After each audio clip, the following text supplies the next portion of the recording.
Shalom Bapak Ibu Saudara-saudaraku yang terkasih dalam Tuhan Yesus Kristus.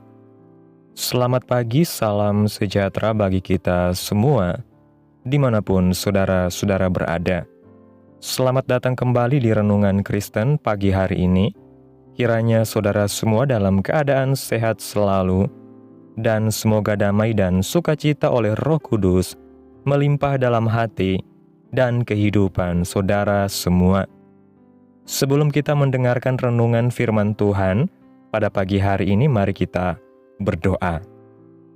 Bapa kami yang ajaib dan mulia, Bapa di dalam kerajaan sorga, Bapa yang kekal, Bapa yang penuh kasih sayang, Bapa yang kami muliakan, di dalam nama Tuhan Yesus Kristus. Kami mengucap syukur Tuhan, oleh karena anugerah-Mu di sepanjang hidup kami, hingga pada hari ini, kami boleh ada sebagaimana kami ada, semua karena berkat dan anugerah Tuhan dalam kehidupan kami.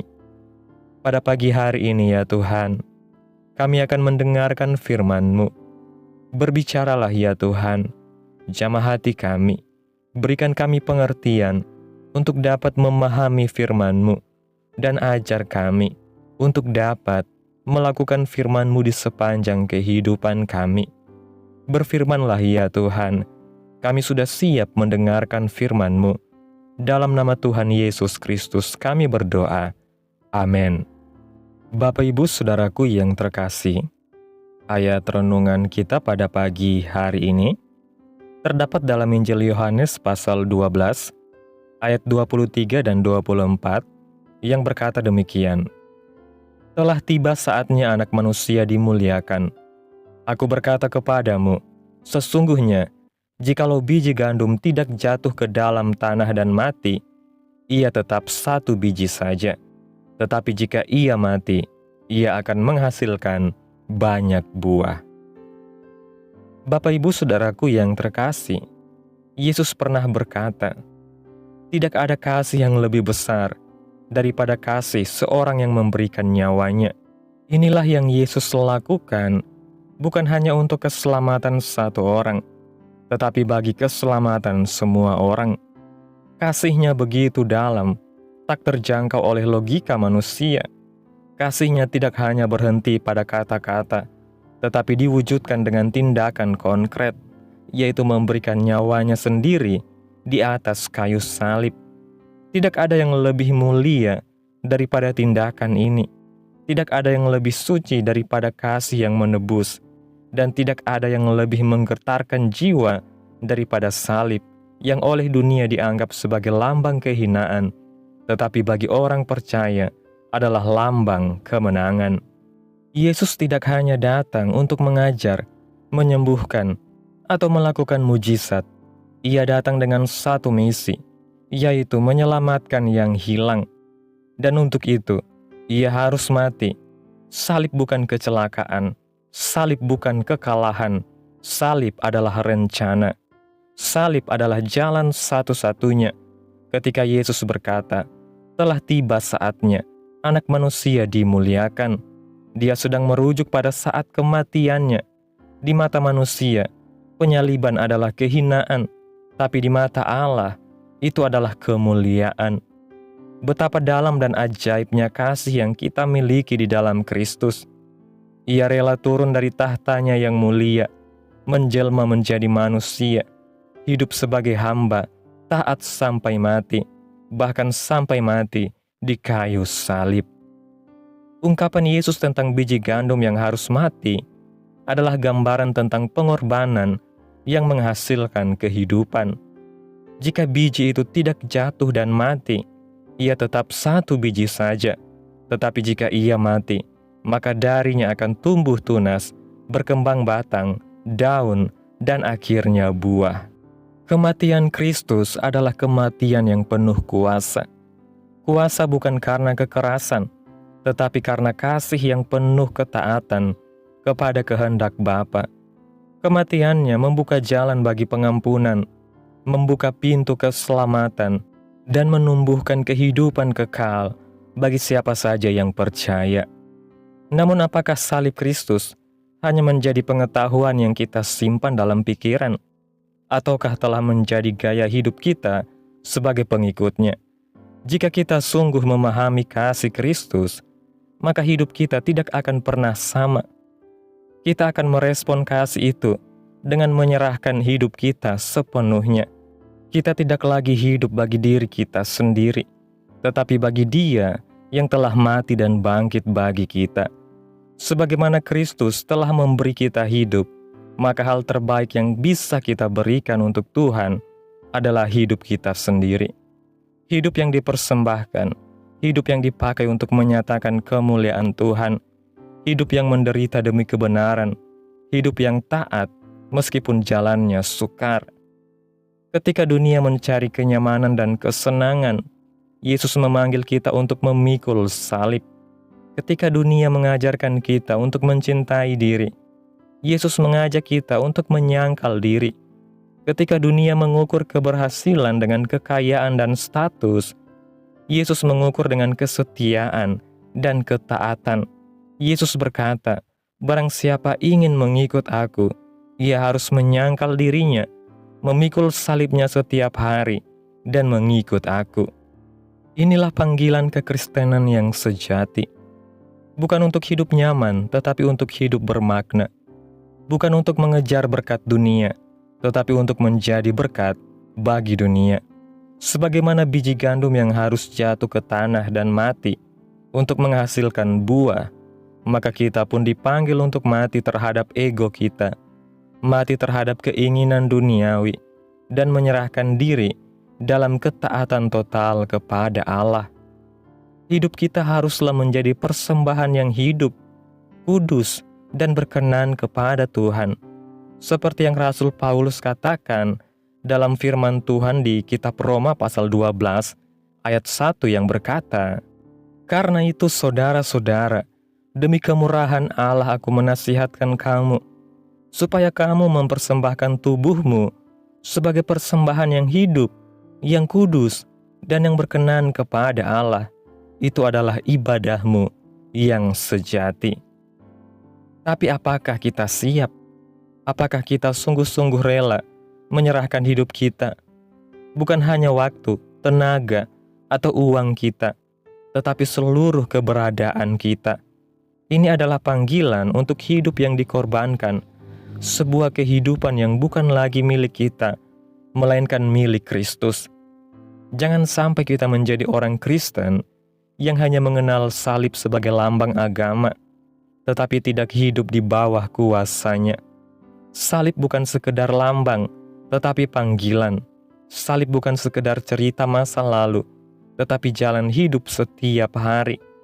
Jika Kristus telah memberi kita hidup, maka marilah kita menghidupi hidup itu dengan penuh tanggung jawab. Jangan sia-siakan darah yang telah tertumpah. Jangan anggap remeh kasih yang telah tercurah. Kita hidup bukan karena kuat dan hebat kita. Kita hidup karena kasih dan pengorbanan Kristus. Maka hidup itu bukan untuk kesombongan, bukan untuk kesenangan, tapi untuk pengabdian. Kita dipanggil untuk mengasihi seperti Kristus mengasihi, mengampuni seperti Yesus mengampuni, dan melayani seperti Dia melayani. Bahkan kita dipanggil untuk rela menderita demi nama Yesus. Sebagaimana Kristus menggenapi rencana Allah dengan kesetiaan dan ketaatan sampai akhir, demikianlah kita pun harus hidup dalam ketaatan sampai akhir. Jangan menyerah dalam ketaatan, meski dunia mentertawakan, meski orang lain tidak memahami, meski jalan hidup kita tampak sulit. Ketahuilah bahwa tidak ada ketaatan yang sia-sia, tidak ada salib yang dipikul dengan setia yang akan berakhir dalam kesia-siaan. Sebab bagi setiap biji gandum yang rela jatuh dan mati, akan ada buah yang dihasilkan. Maka marilah kita berkata seperti Paulus, seperti yang tertulis dalam kitab Kisah Para Rasul pasal 20 ayat 24 yang mengatakan, "Tetapi aku tidak menghiraukan nyawaku sedikit pun, asal saja aku dapat mencapai garis akhir dan menyelesaikan pelayanan yang telah kuterima dari Tuhan Yesus. Sudahkah kita siap untuk hidup dan mati bagi Kristus? Sudahkah kita menyerahkan seluruh hidup kita untuk tujuannya? Sudahkah kita bersedia menjadi biji gandum itu yang jatuh, mati, dan menghasilkan buah bagi kerajaannya? Bapak Ibu Saudaraku yang terkasih, renungan ini membawa kita untuk memandang salib Kristus bukan hanya sebagai simbol keselamatan, melainkan juga sebagai pola hidup dan panggilan untuk setiap orang percaya.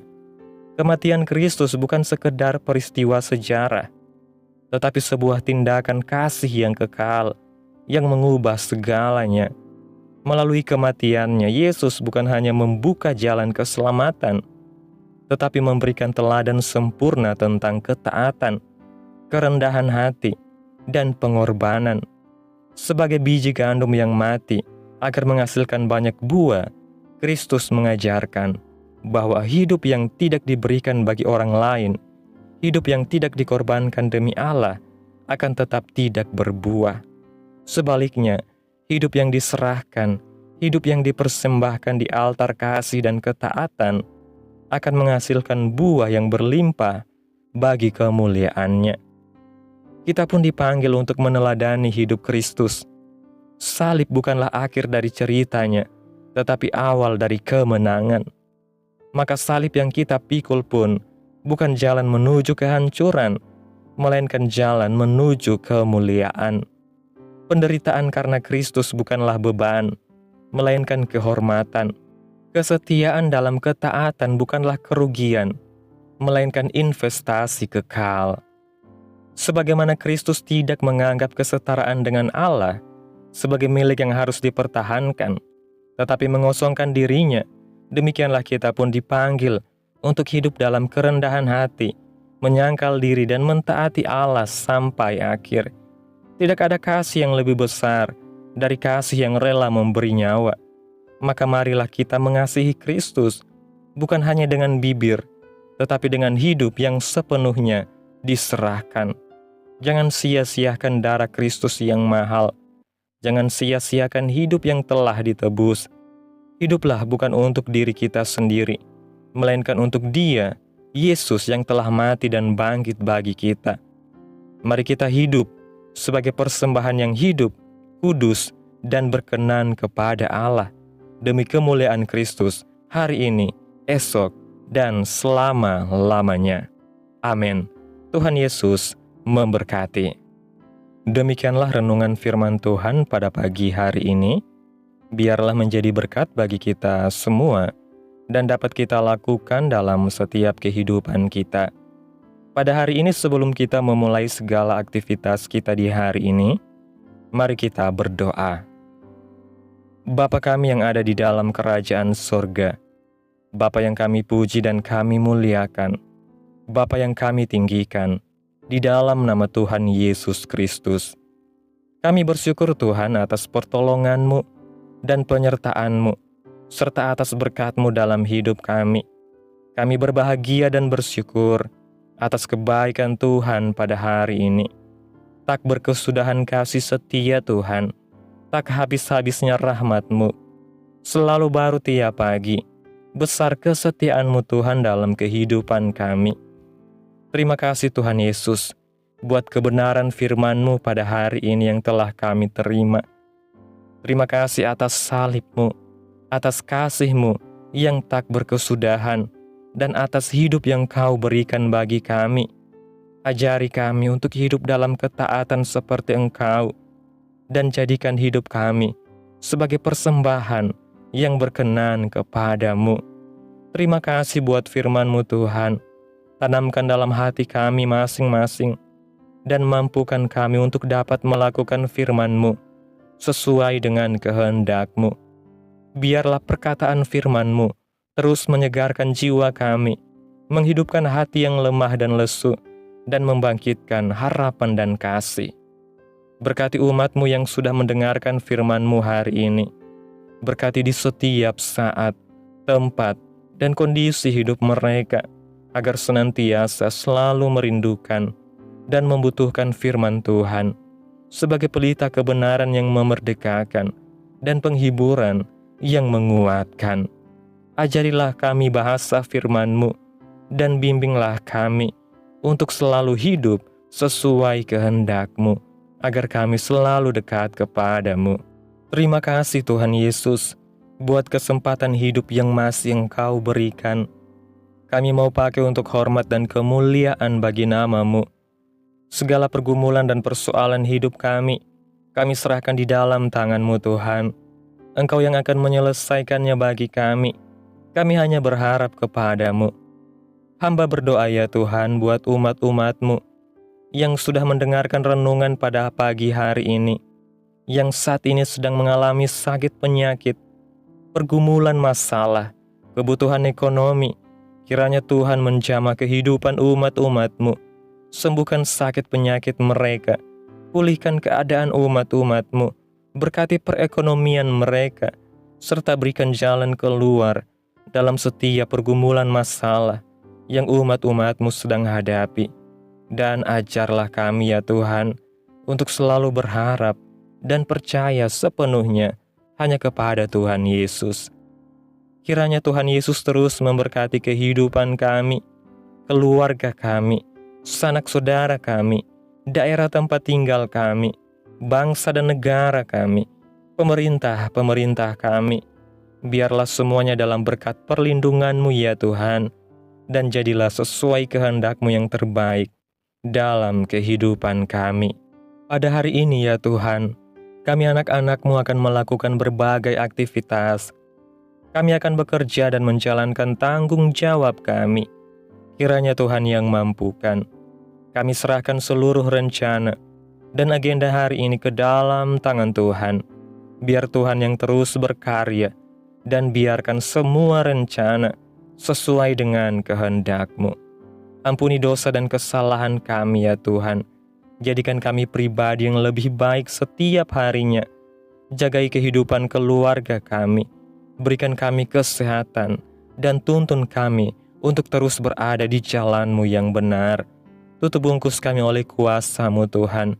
Hindarkan kami dari segala kecelakaan, mara bahaya, sakit penyakit, orang-orang jahat, kuasa-kuasa kegelapan iblis, bencana-bencana alam, hal-hal yang tidak kami inginkan.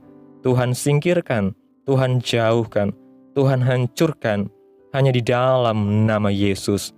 Terima kasih ya Tuhan. Inilah yang menjadi doa kami. Mari sama-sama kita berdoa. Bapa kami. Bapa kami yang di sorga, dikuduskanlah nama-Mu, datanglah kerajaan-Mu, jadilah kehendak-Mu di bumi seperti di sorga. Berikanlah kami pada hari ini makanan kami yang secukupnya, dan ampunilah kami akan kesalahan kami, seperti kami juga mengampuni orang yang bersalah kepada kami. Dan janganlah membawa kami ke dalam pencobaan, tetapi lepaskanlah kami daripada yang jahat, karena Engkaulah yang mempunyai kerajaan, dan kuasa, dan kemuliaan, sampai selama-lamanya. Amin. Mari kita terima berkat Tuhan. Tuhan memberkati engkau dan melindungi engkau. Tuhan menyinari engkau dengan wajah-Nya, dan memberi engkau kasih karunia. Tuhan menghadapkan wajah-Nya kepadamu, dan memberi engkau damai sejahtera. Terimalah berkat Tuhan, di dalam nama Tuhan Yesus Kristus. Amin. Selamat pagi, selamat beraktivitas. Tuhan Yesus memberkati.